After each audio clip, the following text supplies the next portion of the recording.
Thank you for staying with us. This morning we have a shout. We haven't had one in a long time.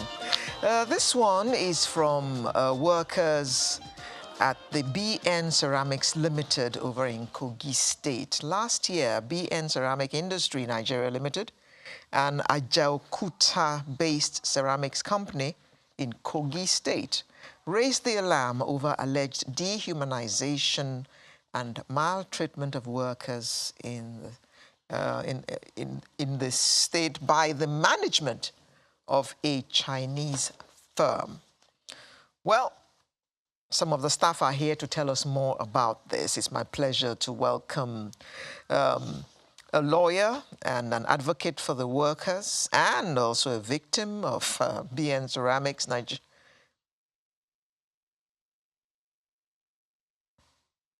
Mr. Oludotun Hassan, good morning. It's Oladotun. Okay, Oladotun Hassan. Thank you very much for coming. We also expect Barrister Ayo Ademiluyi to join us, and he's a lawyer to the dead victims. Oh, there's some dead people. Wow. Okay, Mr. Hassan. Mr. Hassan, yes, what exactly happened? Well, it's a recurrent decimal when you look at the kind of scenario we are being confronted with as Nigerians, especially considering the working conditions workers are subjected to. And a scenario happened in the BN Ceramic, located in Ajaokuta area of Kogi State. And it's been an unresolved issue since sometime, let's say since 2009, down to when we intervened around 2021. 2009? Yes, because a That's serial... 14 years? Yes, a serial similar occurrences has been going on and there have not been solutions. So when we What are these occurrences? Yes, the dehumanization of workers in that company. How do you by mean? The Chinese firm, by the Chinese management, led by their managing director and their human resource manager, who is the Mr. Salih Mohammed. We met with them because there was a complaint. Even one of the scenarios that led us... Please pause. Salih Mohammed is a Nigerian? Yes, a Nigerian. And he's joining in this dehumanization? Yes, he's even the lead corporate in that scenario, because they shot one of the staff with a gun. Shot? Yes. There was an admittance Did of he that. steal? No. Did he kill? Just because they are black, just because they are workers. And No. Yes. Mr. Hassan, you can't say just because they're workers. Yeah. Just because you're working in a firm, your boss picks up a gun and shoots you. I have a video of that, which I sent to one of your staff to show it when the same Salih Mohammed admitted that they actually shot that staff. So, and that was what led us into this premises. When we got there, we saw the whole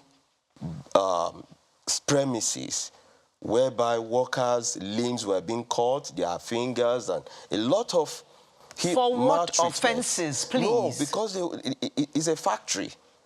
The conditions whereby that factory subject their workers is really obnoxious. And for that purpose, we agitated that, you cannot be in a country and subject our people to this kind of shenanigans and slavery. And there's no water, there is no proper clinic, there is no clinic at all.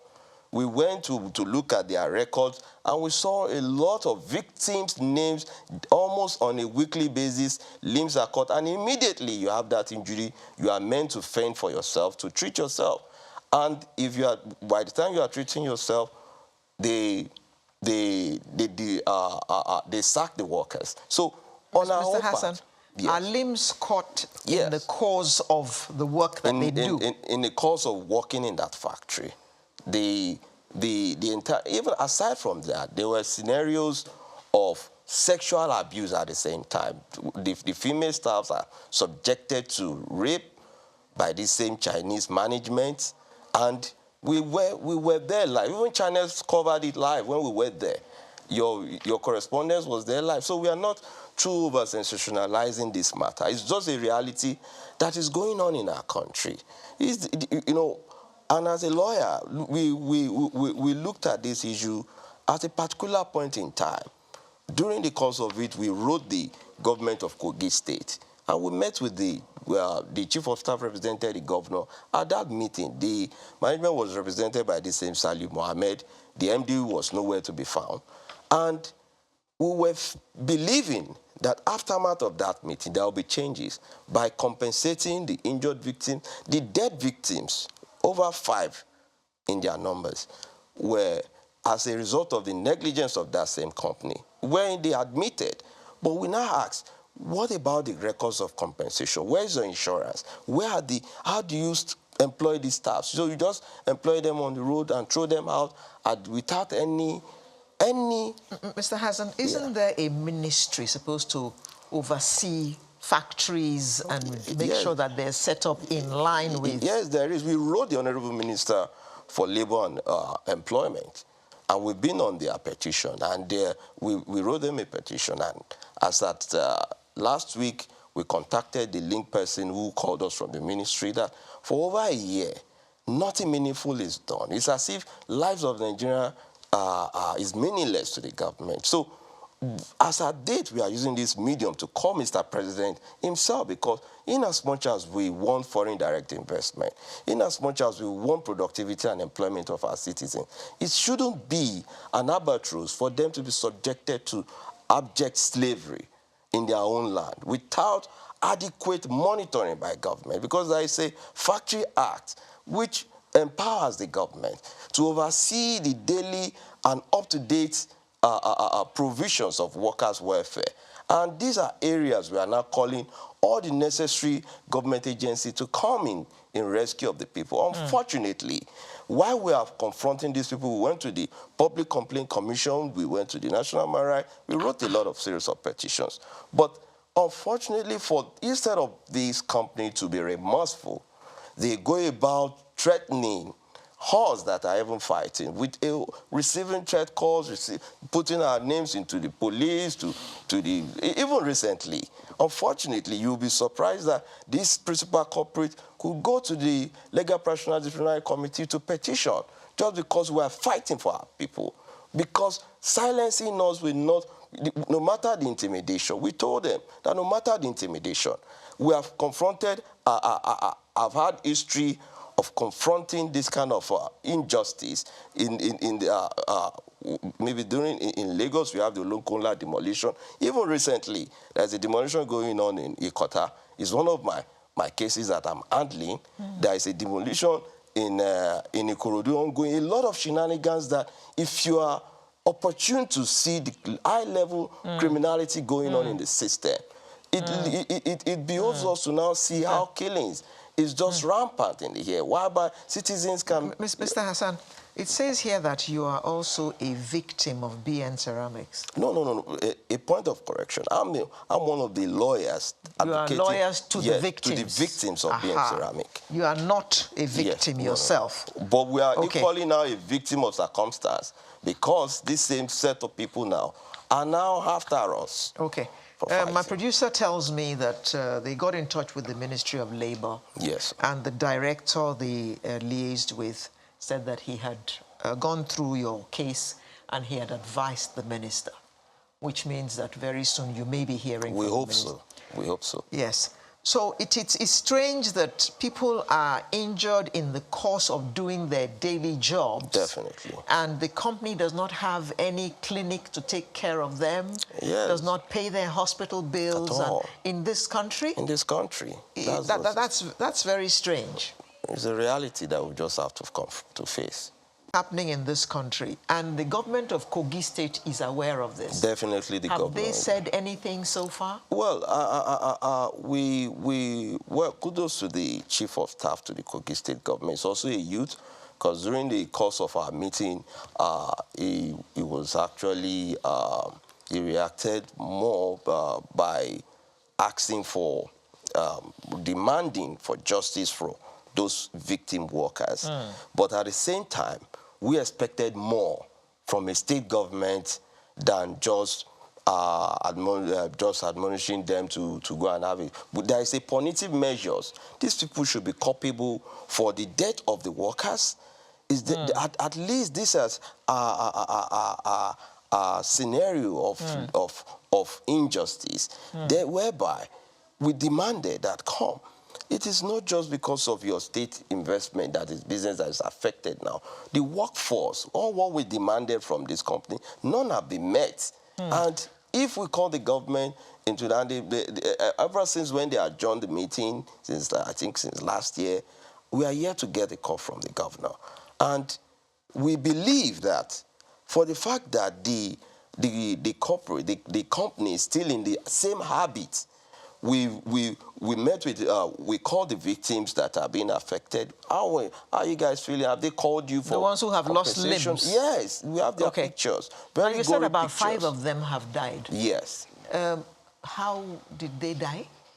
Well, you said one of them was shot. Yes, one of them was shot. No, one of them was shot by the MD of the company.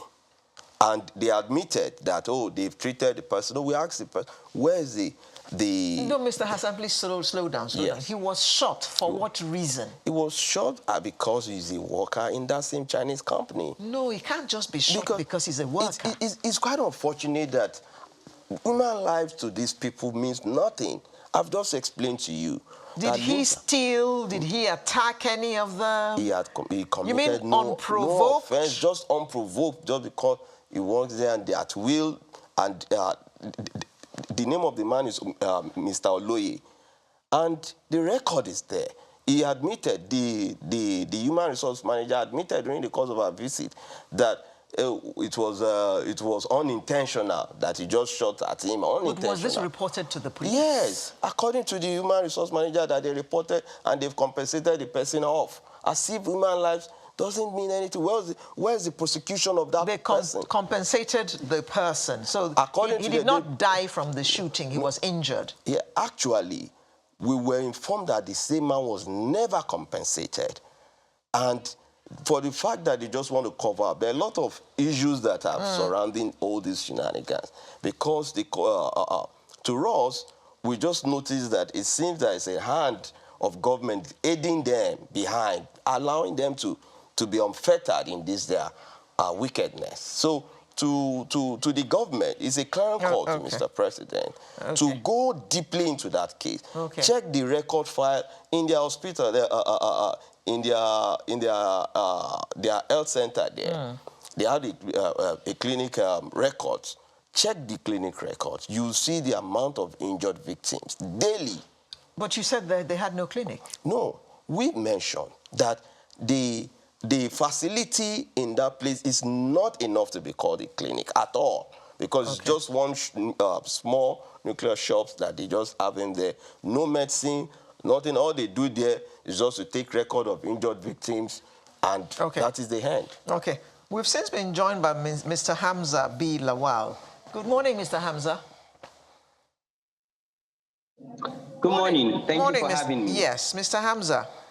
So tell us more about this matter going on at BN Ceramics. People just being shot and people losing limbs and no treatment, no compensation. Is this all true? Yes, it is true. I've met with some of the victims. I call them survivors, just to ensure they're empowered and they don't lose their sense of dignity and belonging. This is injustice. My good friend, Ambassador, had brought to my attention that people in Kogi working for a private company, their rights have been trampled upon. We undertook our...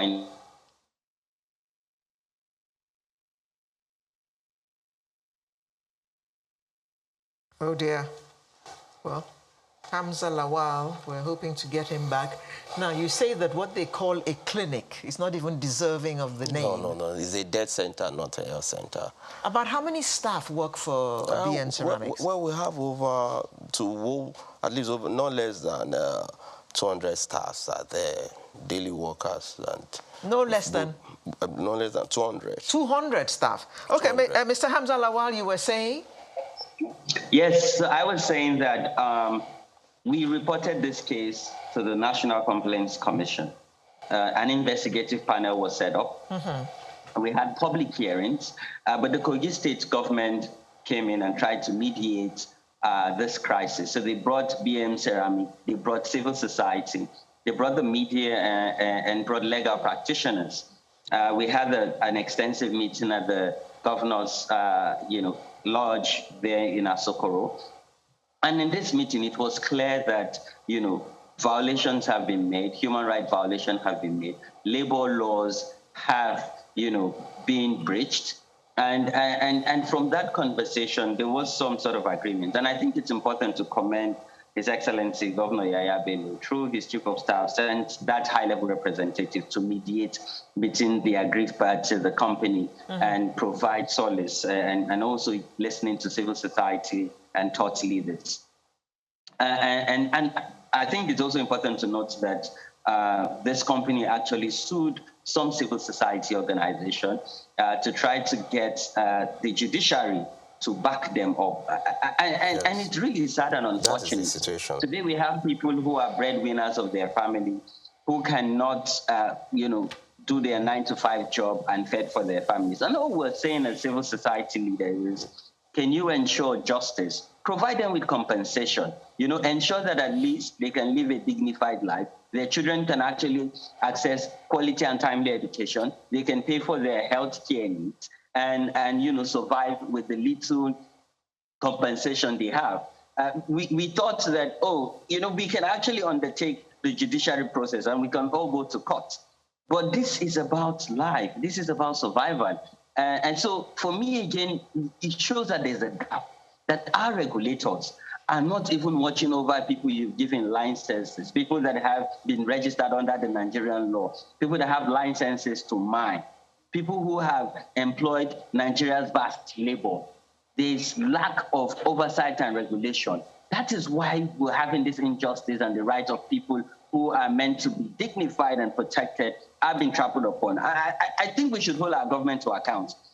If our government is proactive, if our government and the laws of our land are being implemented, today we will not have this cause. And I think there's a lesson here, because if nothing is done, it means that all these companies, all these are foreign partners and foreign investors who have come to tap from our wealth of mineral resources. If nothing is done, it sends a wrong signal. It sends a wrong message that in as much as we're ready for business, it's going to be a free-for-all, whereby there is no regulation, whereby there are no oversight, and whereby people are not held to account. We cannot run a country where there are no consequences. Foreigners cannot come to our land, tap from our mineral resources, and then abuse our workforce. This is unacceptable. I do agree with you on that one.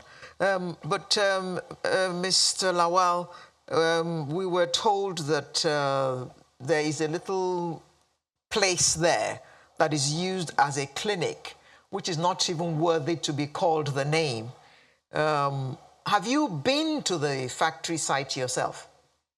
But yes, I have done a study at the site. I have seen the very toxic work environment, very unconducive work environment. In some cases, there are no water. You work in a company, you can't even provide potable drinking water. People want to use restroom during work hours, and they're dehumanized and not allowed to even go and eat themselves or use the bathroom. You say you have a clinic. The clinic cannot even fed for this staff.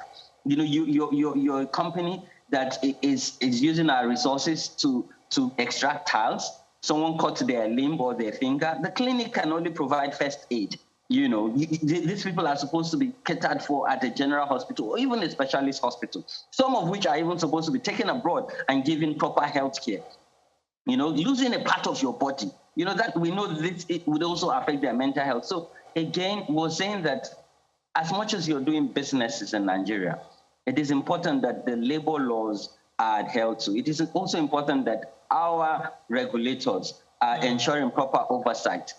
Even if when you speak, I hope Channel TV can speak, to the Human Rights Commission and the Public Complaint Commission that we've taken this case to. They visited these facilities. They went as far as Lokoja, visited these facilities. In short, let me even tell you something that this company did. When His Excellency, the Executive Governor of Kogi State, Yaya Bello, invited the MD of this company. He did not show up for a dialogue meeting between civil society and the Greek party. He didn't show up. He sent a representative, and he promised that when he returned to Nigeria, he was going to show up. I was almost writing to the immigration to say, if this man show up, we should hold him to account and arrest him from the airport, because you cannot dehumanize people leading a company in Nigeria and go scot-free. So for us, why we have even be patient enough is because His Excellency intervened in Kogi State. He intervened and is providing, a platform where there could be dialogue, where grievances could be addressed. Mr. Lawal, I'm sorry, Mr. Hassan. I've just been told that the company claims that they have social insurance for the workers. Well, all this is just a lie. National insurance. Because if you have an insurance, your premium, your staff, immediately that is, we have victims here. You can overhead what we are saying here. The issue at hand is about the injustice, intentional injustice. They don't have any workers' welfare, no insurance.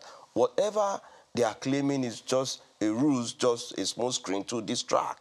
What we are saying here is that let these people be investigated upon and prosecuted at the same time, not to be treated with kid glove. We know how we treat ourselves in this country. Why must a foreigner, what we cannot do in China, what we cannot for an inch do to any Chinese citizen, as far as our own citizens are concerned, that is our own hopes and habitat for tomorrow, especially young Nigerians that we represented. So for us, we believe that the clarion call is directly to Mr. President to overtake it from Mr. Yaya Bello, that we need justice.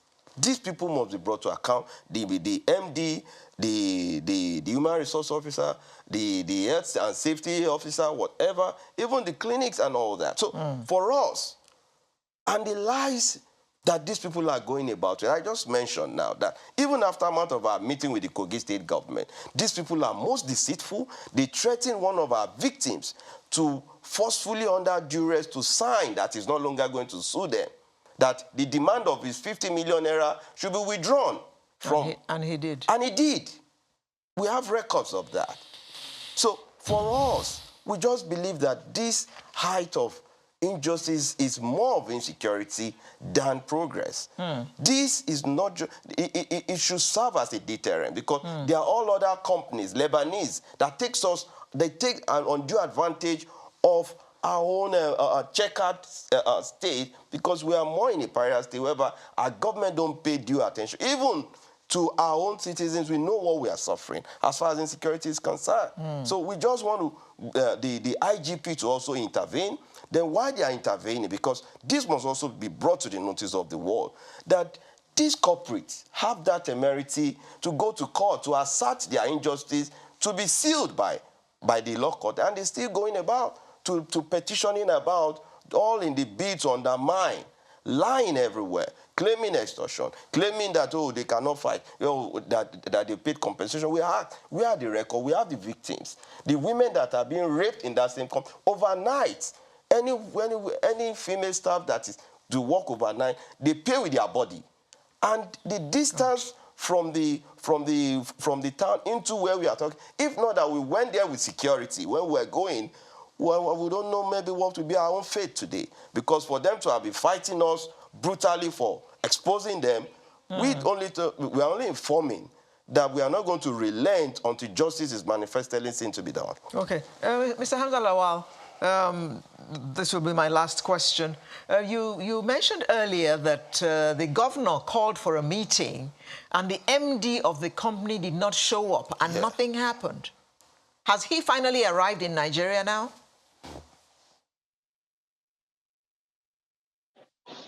We're not sure, and we're not aware if he's back in Nigeria. And I think that the Nigerian government and our authorities need to write the company again and compel the managing director to show up and also answer a very important question. And I think it's important that I mention this. There's also a case of abuse and molestation. where one of the foreign expats tried to abuse a young lady who was a staff in the company. We even have evidence of the recording of what transpired, and this has also been submitted to the National Complaints Commission and the Human Rights Commission. And we can make this available to our media friends at Channels Television. There's a lot that this company have done, and we must hold them to account, and we must seek redress, and justice must be done. I am confident that the executive governor of Kogi State would rise to the occasion and send another letter to the MD, inviting the MD. And I also think that the embassy, the representative of the country where this company is from, should also be invited, to also ensure that diplomatically they represent, international labor laws that their country and my country have signed up to. Okay. Well, we're very sorry to hear this, and we wish you all the best in your struggles to see that the victims get redress as is due them. And we do hope, like Hamza Lawal has said, that the executive governor of His Excellency Yahaya Bello will rise up and take up this case and ensure that those victims will be treated like human beings. Thank you very much. Mr. Oladotun Hassan, lawyer to the workers at BN Ceramics, as well as Hamza B Lawal, who joined us virtually. Thank you very much. And all I will say is thank you for fighting for the rights of Nigerians. Thank you. And good luck in your fight. Thank you very much, and good also Channels TV. Okay, then, we shall be back in just a moment with the home stretch. I am beginning to...